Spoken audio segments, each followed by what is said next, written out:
Okay guys, this is just a very quick video to show how you can fix a problem that I've had two different A&K, well, one's an S&T, but they're basically the same. I had this problem with two of them. Basically it's an A&K M60, it's the Vietnam version, and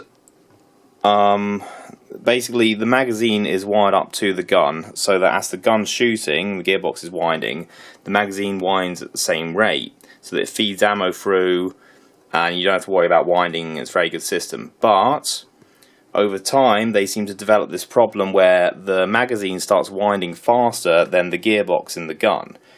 The only way you can, well, the increased pressure against the parts in here could cause, I've had, well, it wasn't me that was using it, but I've had one magazine has failed because of this, and I've had an M60 fail because of this. I mean, anybody who's used any kind of airsoft support gun for a long time, you know that a lot of pressure against the nozzle for a long period of time with all that sustained firing can lead to all kinds of breakages. Like piston strips is the usual one. But anyway, so basically, when the magazine starts winding too fast, the only option you have normally is to disconnect the feed tube from the gun and let that extra pressure come off and dump some ammo out, reattach it, dry fire for a bit until it comes up. But that's a lot of hassle to do. So this is what I've got here. So normally you've got a couple of modes on here. Also there, just winds all the time. Continuum is what winds when the weapon shoots. And then you've got one middle position which is off.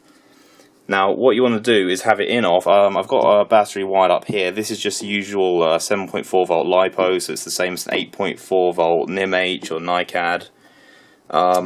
So you'll notice that on the magazines, if you take them out of their little ammo hanger, you've got this little hole here. Now that hole is actually for a pressure switch, which is not included in the gun and not really available anywhere, but you can make them. This one was made up by my squad leader for airsoft. He's a very good electrical engineer. He knocked this up in about 30 seconds for me, and it's basically just a little button and a 3.5mm jack, like you'd get on a usual pair of headphones or microphone or anything like that.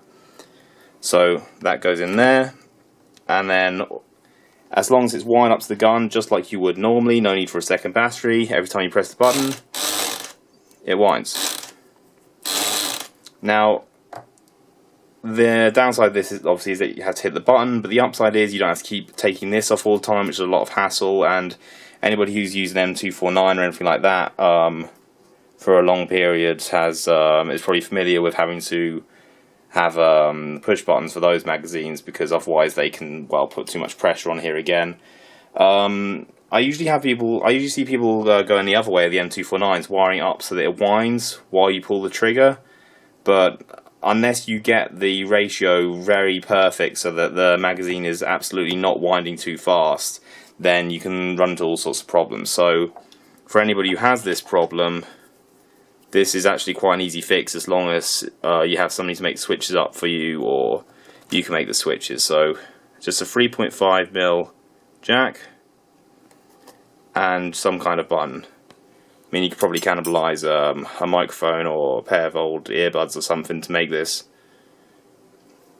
And yeah, so that's what's worked for me. I haven't used it in a skirmish yet. I will be using it in a skirmish in a couple of weeks, and should be good. I've rambled on too far again. Have a good